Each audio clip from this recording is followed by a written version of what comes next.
Hello, class. Welcome to Calisthenics 202, where we're going to look at push ups beyond push ups. Yeah, was he about to fall asleep?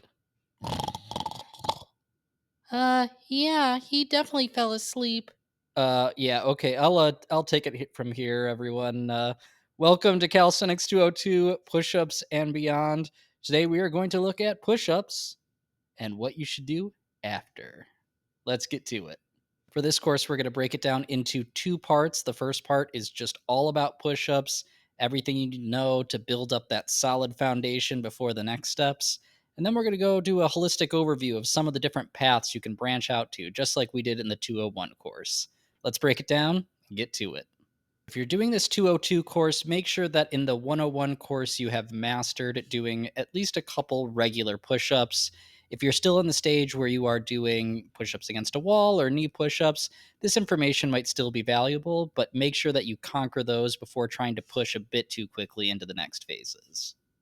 The ultimate goal for your push-ups is you want to have a normal push-up with your hands right underneath your shoulders, shoulder width apart, being able to do controlled up and down 20 to 50 repetitions.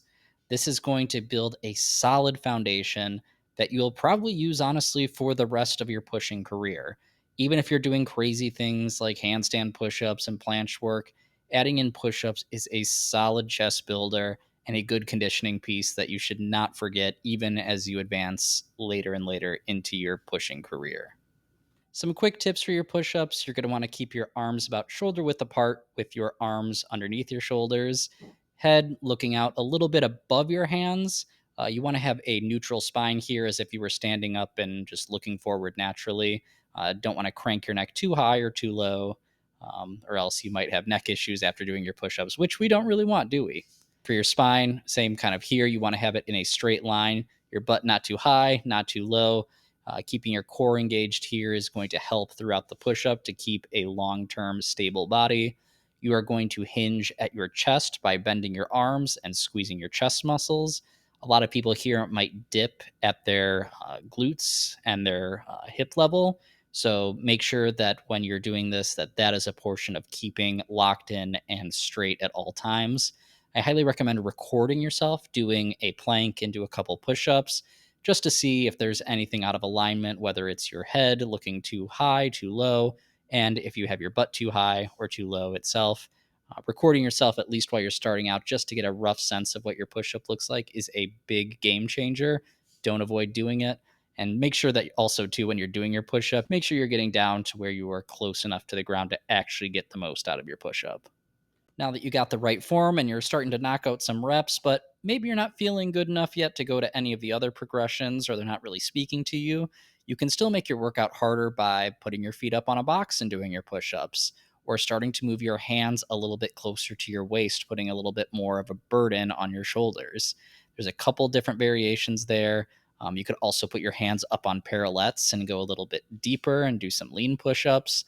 The pushing variations can hit different areas and start to engage some different muscles on top of your chest that will help you progress a little bit further. If you do want to try these progressions, put them at the start of your workout and then do your regular push ups afterwards, and then deload with either some knee push ups, wall push ups, or any other typical bodybuilding things like shoulder presses or lateral raises. Now it's time to look at the push tree. Where can we go now that we have some solid push ups? There's a couple main ones we can go towards. Here are some that I have highlighted. We have the one arm push up, we have weighted dips, we have the handstand, we have handstand push ups, and then we have planche work. Each of them are very different. So let's quickly break them down at a high level, and then I'll try to eventually do more advanced videos on these topics in the future. For the one arm push up, you are going to do your arm basically in the middle with your legs spreading out wide to create a tripod and go up and down. This is a great chest builder, and I recommend doing this if you want a bit of a challenge and you're more focused on maybe building out a good physique at the start and just some regular raw level strength.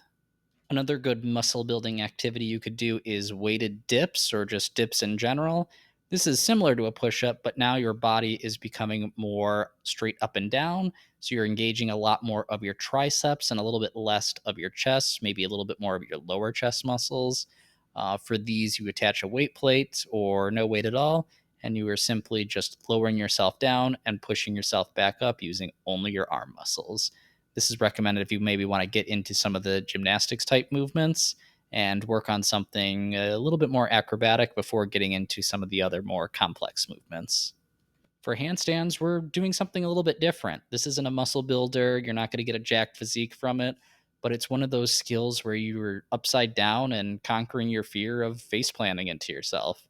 It's very cool and a different exercise, especially if maybe getting raw power is not one of your strong suits and you just want to be able to do something unique where you're defying gravity and maybe learning a few neural pathways along the way.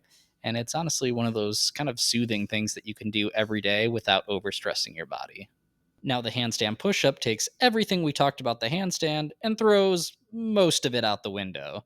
There is some unique factors about being upside down and building those neural pathways, but now we are building raw strength, power, and building some pretty good shoulder muscles, honestly. Going up and going down, back up and down.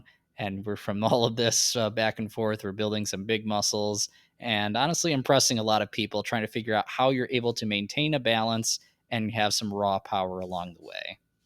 Lastly, we have the planche, and honestly, I haven't really attempted it much outside of some progressions that weren't really going very well because I had very weak shoulders at the time.